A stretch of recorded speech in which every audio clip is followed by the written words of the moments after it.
Hello, everybody. Welcome back. It's January 14th.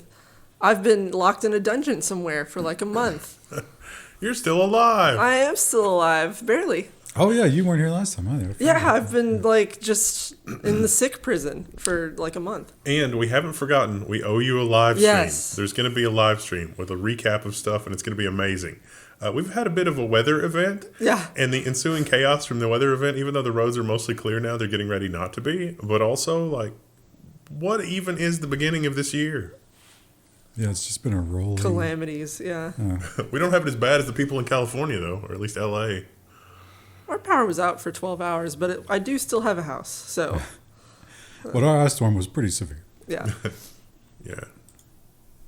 Yeah. I don't have a lead in. No, there's still lead in. There's chaos with the government. Well, you know who has, who's feeling good right now? It's someone who's about to retire. A very wealthy man, and he's not going to have any problems going forward other than, you know, maybe some health problems. Did you see that he said, it's like, oh, it's a good thing I'm retiring. I don't think I would have made it another 4 years. And it's like, you know what? I don't think you, quote unquote, made it this far. But he does have some final shots to fire. He still has something left. Biden to further limit the Nvidia AI chip exports in a final push.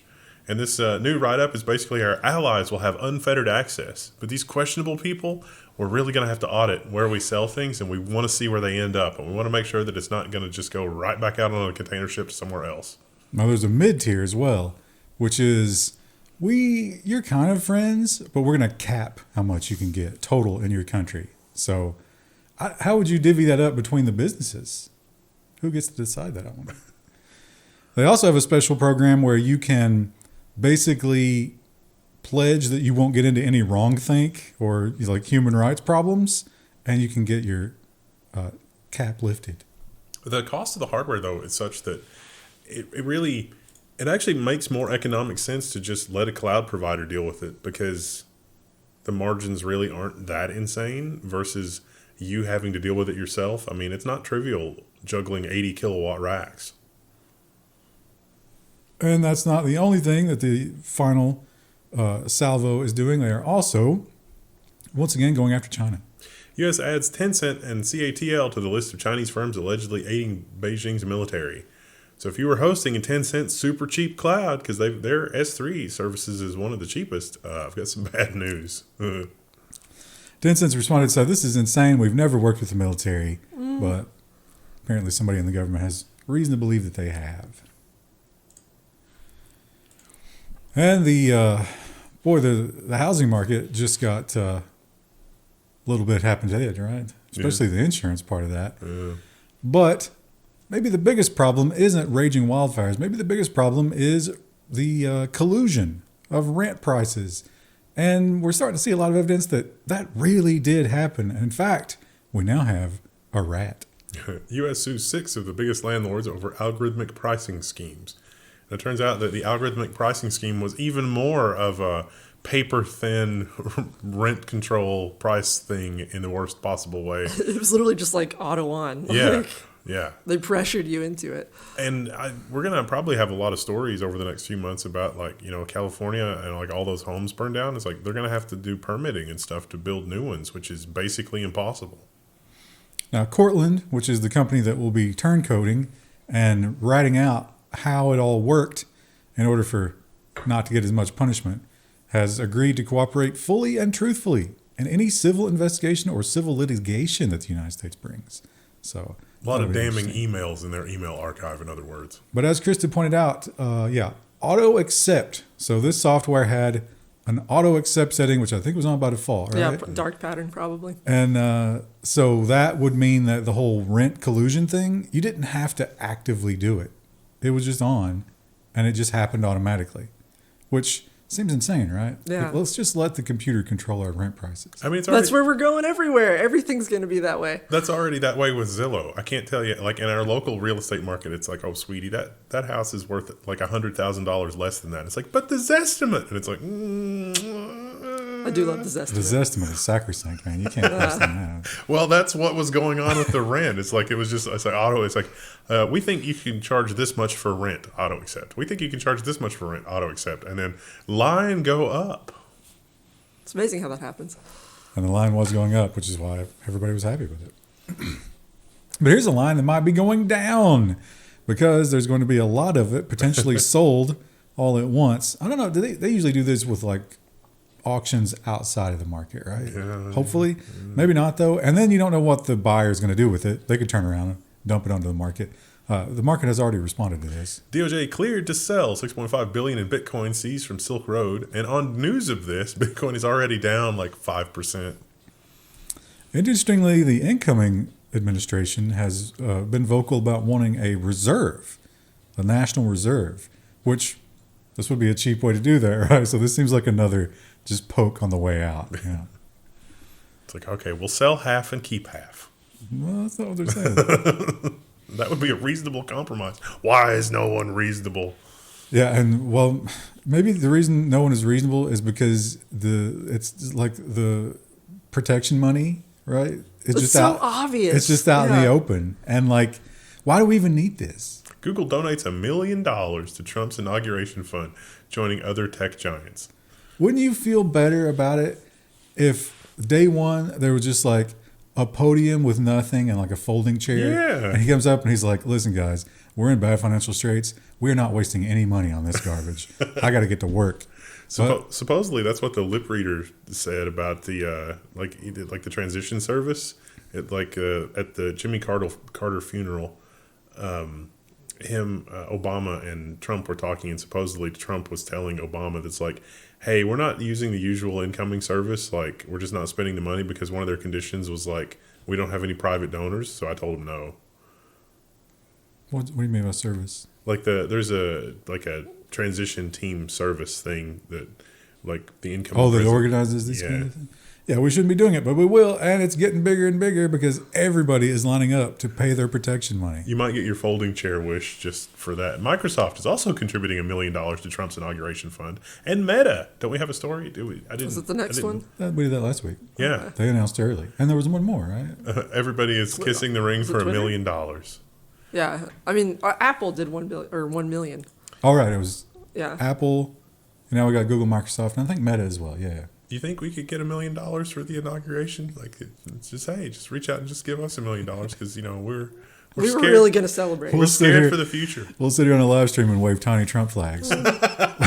Oh, maybe you will. I won't. For $1 million? For $1 million? No.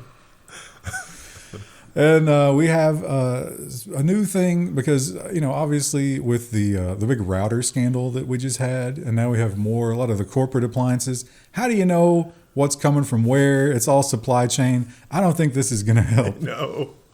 The U.S. government has launched the cybersecurity safety label for smart devices. And it's like, well, their heart is in the right place. But basically the requirement is that you're going to use National Institute of Standards and Technology like safeties and guides, and maybe that's better than nothing, but this is you're gonna have to just build your own stuff. Like, you're gonna have to take your person, you're gonna have to just deal with it. You're not gonna be able to buy something that is reasonable. I'm sorry. You can't buy anything that's reasonable, and you cannot, in the modern world, opt out. It does not work. Google loses in court, faces trial for collecting data on users who opted out. This is the thing that we joked about years ago, and it turned out to be true. Like, when you opt out of data collection, Google would still send that even to third parties. So the web and app activity, when you turn it off, it did turn off some things, but not all things. And Google themselves always got the information, whether you turned it off or not. When you turned it off, it prevented you from accessing it. It didn't mean they weren't collecting it. So I'd like to see my web browsing history. Oh no, that's off. And like Google, like YouTube still gaslights you. It's like, oh, you've turned off your watch history. I'm not going to show you anything. It's like, yeah, but don't you I know you know. Yeah. Yeah. and that location history, always, no matter what you turn off, location history is always there. Oh, and we have a spicy story about the location history thing, because this ruling also doesn't apply to third-party companies that can collect this kind of information. It's not just Google.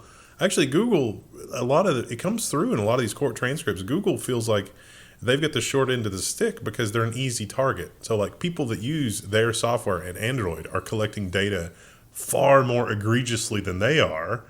And it doesn't seem like anyone cares. And so they keep pointing that out in these courts. And they're like, well, but that doesn't, Yeah, Yeah, but they built it. Yeah, yeah. Like, Yeah. what did you think was going to happen? Yeah, you can point at someone else, but you're all doing it. So maybe we should just stop doing it. We built this spike pit trap here, and people keep falling in it because they're idiots. They should know better. And remember MoviePass, man. I remember when MoviePass came out, we were all scratching our heads like, how does this make money? And it didn't. And it went catastrophically wrong. And there were some excuses as to why. Turns out most of those, according to the DOJ, were just lies because it was never planned to make money.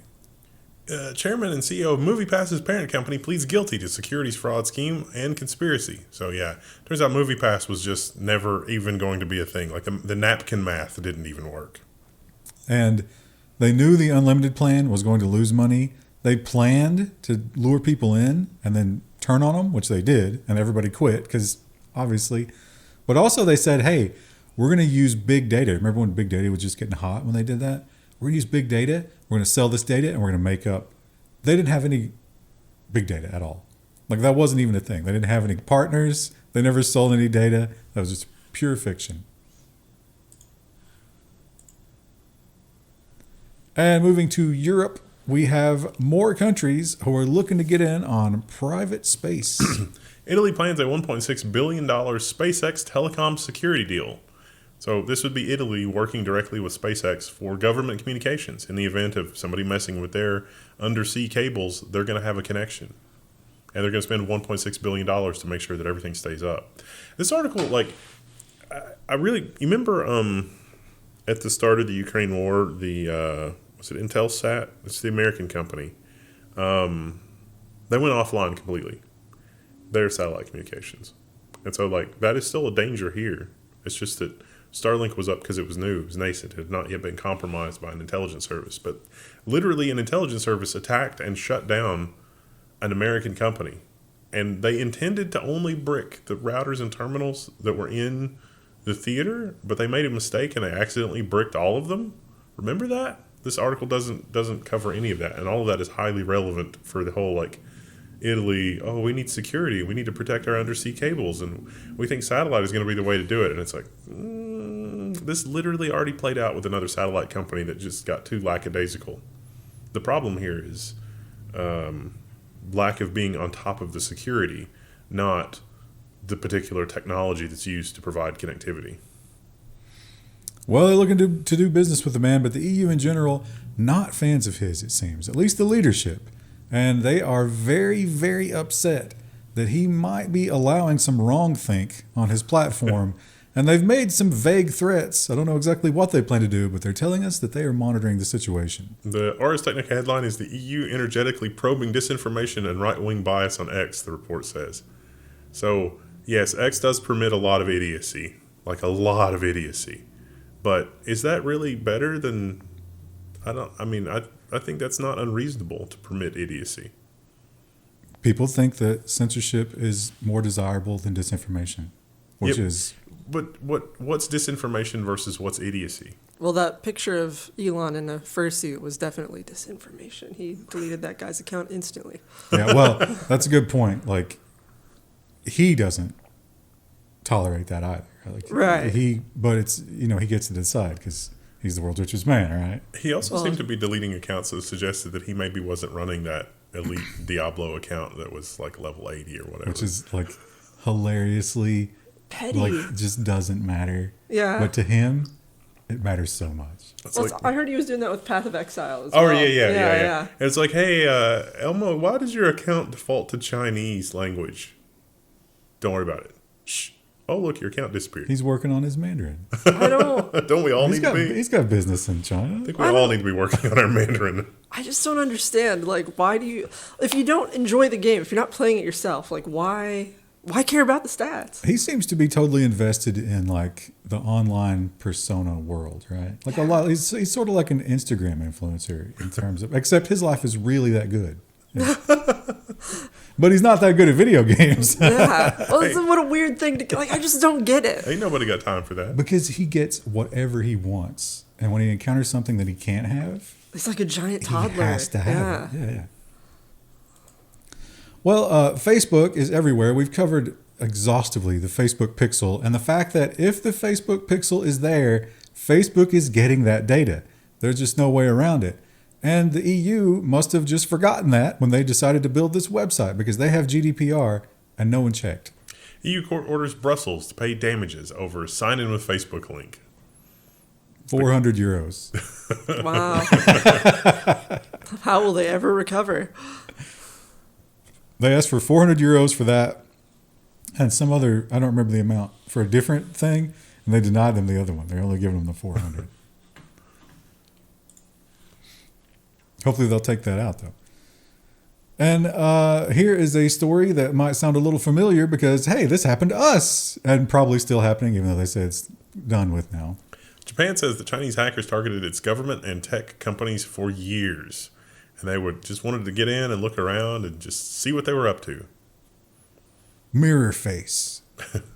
Sometimes this kind of thing, it's like, okay, the intelligence service wants in to look around and it's like, okay, like you can look, we're not plotting against you. We don't have like some grand scheme of things that we're worried about. It's like, are you up to no good that we should be doing that to you? Like, why are you doing this? Why would you think that Japan isn't when literally everybody else is? I mean, we are, right? Don't you think we are? Yeah, we definitely are. Yeah. Sadness. What a sad world. And here's an interesting one because they insist that no, this has nothing to do with China clamping down or censoring or anything like that or being an unpleasant business partner. They say it's like, we're just not feeling it. Akamai to quit its CDN in China, seemingly not due to trouble from Beijing. They have a sunset/transition plan to 2 Chinese CDN companies that they recommend. And if you are a current customer, your CDN stuff will be relocated to somewhere outside of China. But then that may lead to connectivity problems if your people depend on connecting to something inside the Chinese network country, whatever.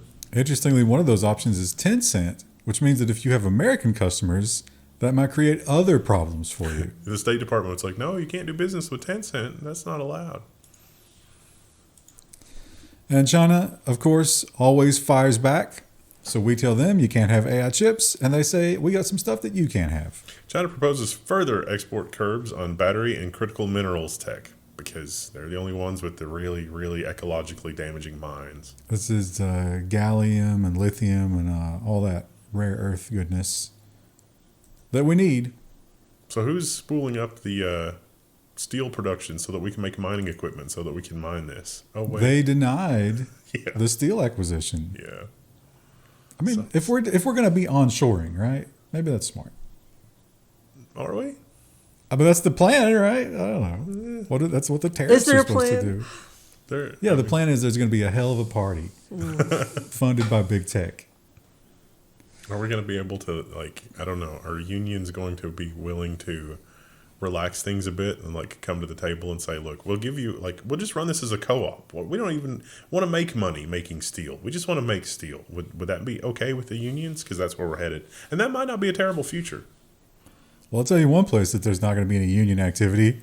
It's in India. Ugh. Because boy, are they going in the opposite direction. They want to be what China was, and they are looking for the blood of their people to pay for that. The headline is, how long can you stare at your wife? The L&T chairman, SN Subrahmanyan? Subrahmanyan wants employees to work on Sundays, sparking outrage. Valiant effort. Yeah, I tried. Well, we have a lot of people in India in the audience. And so I thought that there had been a lot of layoffs, even in the tech sector. And so it seems like there's more labor force than labor to do. So why would he be saying this? So that is now, not the whole day Sunday. Don't get up in arms. You get some of Sunday off. It's a 6.5 day work week, which, and like he says, what are you doing sitting at home with your family? How long can you spend time with your family? He also points out that he works every day, so you should too. I'm sure he works every day. Right, yeah. It's really hard to work every day because there's a lot of other stuff that you need to do other than work that is also work. Yeah, grocery shopping, doctor's appointments, getting your car fixed, just be a billionaire. Just have people for that. Just owning a house. The squirrels. It's war with you. It's like the squirrels and the moles versus you, and that is a full-time job. Moving to Asia, Indonesia has been in a spat with Apple, and they say, hey, you don't sell your stuff here because we have a law that says you have to build a certain amount of it here. You have to invest in our country if we're going to let you do this. And Apple, as usual, is kind of like, we'll do the bare minimum, actually a lot less than the bare minimum, and you'll tolerate it. And Indonesia, standing strong. Reuters has the article about that. Apple is still barred from selling iPhone 16 in Indonesia despite the investment deal, minister says. So check out the article. It's got the full details of all of that. But basically, Apple still hasn't invested enough, and Apple says, no, we've invested what we originally agreed upon, and Indonesia wants more. They're going to make Air tags, I believe, on an island that is like Batam Island, close to Singapore, which I guess is not technically a part of Indonesia. And they're like, no, that doesn't count.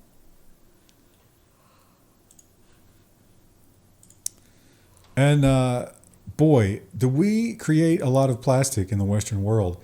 And you know those recycling buckets that you put them into? Guess what? That's a lie. Doesn't get recycled. What they do is they put it on a container ship and they ship it. Used to be to China, but then we got in a little bit of an argument with China, and China was like, no, we're not taking your plastic anymore. So we got a bunch of other people to take our plastic, and now they're realizing we may have made a horrible mistake. Thailand bans imports of plastic waste to curb toxic pollution.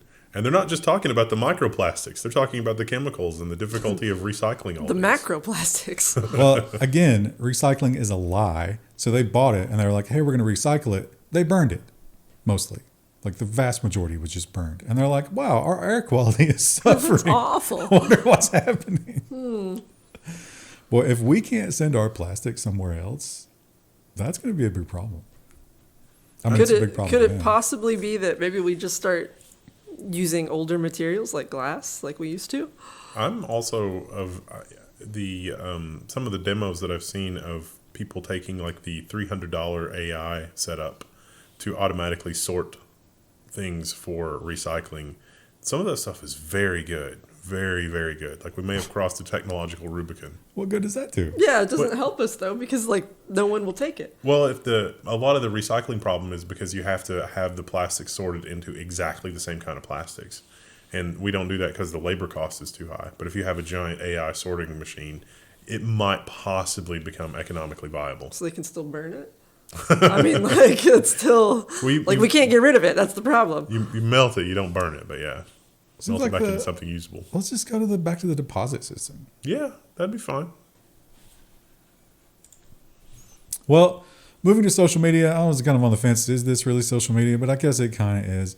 Basically, this is an indicator that the old guard of entertainment is dead. They don't know it yet, or maybe they do, but they're bleeding out. Let's say that. Delta inks an exclusive pact with YouTube for in-flight viewing as airline enhances entertainment experiences and courts showbiz passengers. And the big draw here is ad-free YouTube on your flight because... And the premium programming. Imagine the unhinged stuff you're gonna see. Your neighbor watching like weird crime documentaries on YouTube or like Entertaining stuff? Yeah. Does this deprive Mr. Beast of revenue? If I watch a Mr. Beast ad on my Delta flight, is YouTube robbing him?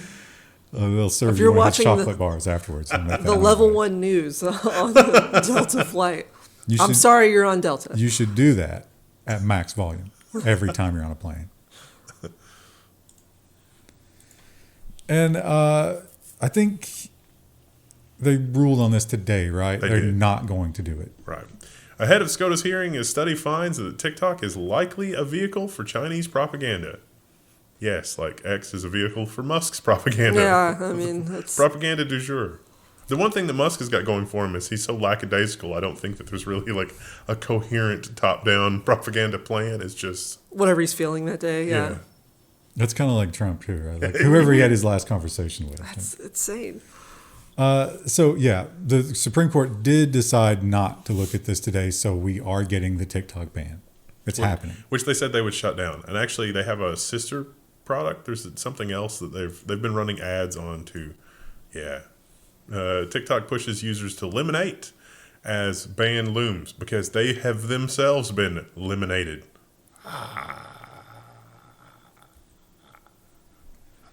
Yeah. So eliminate, I don't know exactly what it is, but according to Axios here, it's basically the same app. Yeah.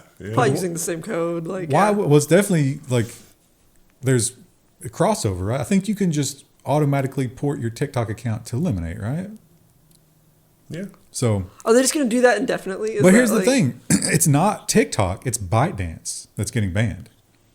So this doesn't change anything.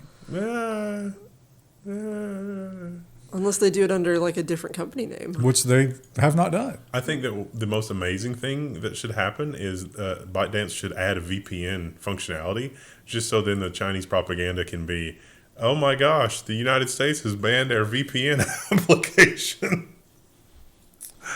Because that's the thing that all the VPN, like Apple had to ban all the VPN apps. And this was definitely the hand waving, the gnashing of teeth, and the rending of garments story for the week. The mainstream media went insane over this because they do not like the community notes. Meta ends the fact-checking on Facebook, Instagram in free speech pitch. Although the headline is not technically accurate. They are doing a community notes type thing like Twitter's doing, I thought. That doesn't count as fact-checking as far as the mainstream is concerned. Did you know that there's a international union of fact-checkers? No. Well, there is, and they were very upset about this. Are they as good as the Wikipedia editors, though?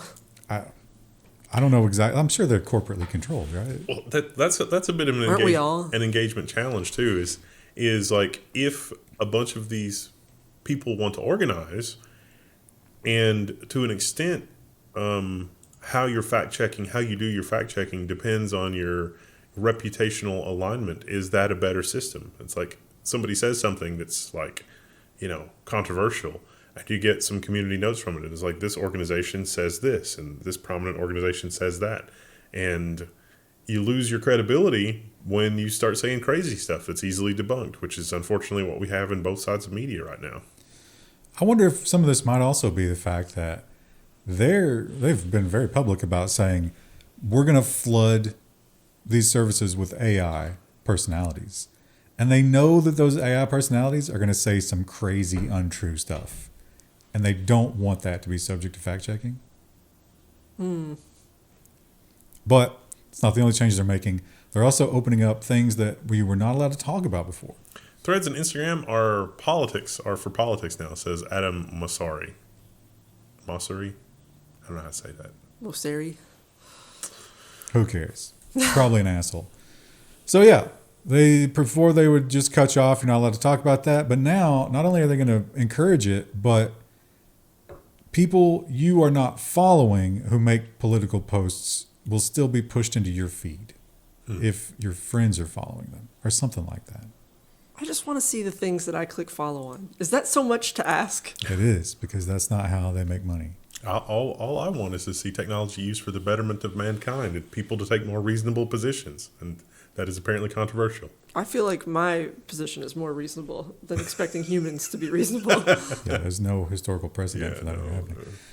And the AI profiles they're coming, but apparently they've tried this before and some people have sniffed it out. The 404 headline is Meta's AI profiles are indistinguishable from terrible spam that took over Facebook. And so this is insane. This is kind of that follow-up to the thing from last week where it was just like, is this just going to be AI-generated nonsense? And yes, this is AI-generated nonsense. But when they tried it in the past, apparently people didn't go for it. They turned it, this was turned on earlier last week, and then by Friday, they had scaled it back tremendously because of an overwhelmingly negative response. But this they're talking about was from years earlier. Like they found these accounts which like they were posting and they were hot for a little while and then they just all went dark. But they're still there. A couple of times they did this because they wanted to create this is a knitting community. Like knitting is getting really hot again. We need a knitting community on Meta because we don't have a lot of knitting communities, and it was just generated nonsense. And you get new federal power, you suck up to that, but the state power is still there, and they can still be a problem for you. And the whole tech world seems to be migrating away from California. Zuckerberg says he's moving Meta moderators to Texas because California seems too biased. It's like California wants too much control over what the moderators are doing. Do you think this is just part of his, kissing the ring, and then, in 4 years, if it goes back, he'll move back to California? Nah, probably California taxes and stuff. Is weird for tech companies. Well, but think California's also got the social media laws that nobody else has, and they've got the like online kid safety stuff that nobody else has. As misdirected as that stuff is, you know, it is something that he doesn't want to deal with. Makes sense. Also, a big negative on California: it's on fire. It is. It is on fire, unfortunately. And boy, like you scratch your head, you know, like sometimes when they put a soft drink CEO in charge of a tech company, and you're like, what could that person offer?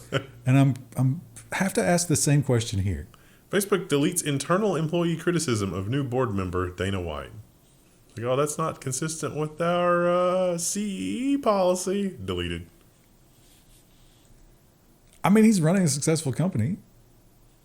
He made a lot of money, you know, selling it and everything, but what does he know about social media? It's weird. Anyway, he's going to be on the board, and anybody who questions it is out. I like the timeline where Mark Zuckerberg has just decided that he's done with Facebook and wants to retire, and so he's speed running. Just like I want to make a bunch of decisions, and then people will just kick me out, and I can retire. Well, he's building the bunker, right? Yeah. Which he insists is not a bunker. I didn't include that story. But, you know, like maybe he knows something that we don't. And he's just like, none of this matters. But I think a lot of them are doing that, though, and they've been doing it for years. Like, New Zealand is a big haven for bunkers for billionaires. His is in Hawaii. Right. Well, I mean, if the line trend continues, you know, we're not going to be able to afford housing soon, and you got to give up housing before food, right? My stomach's growling. In the emergency situation, shelter's number one, right? It should be, yeah. Yeah. You can live without food up to a certain point, but if you get hypothermic, you'll die faster. Yeah, food and water. Like the water, you got some time. It's going to be unpleasant, but cold will just straight up kill you. Remember that when you're homeless and the AI is taking your job and your family. Roaming the wilderness. Oh, we'll see you guys in the next one. Bye.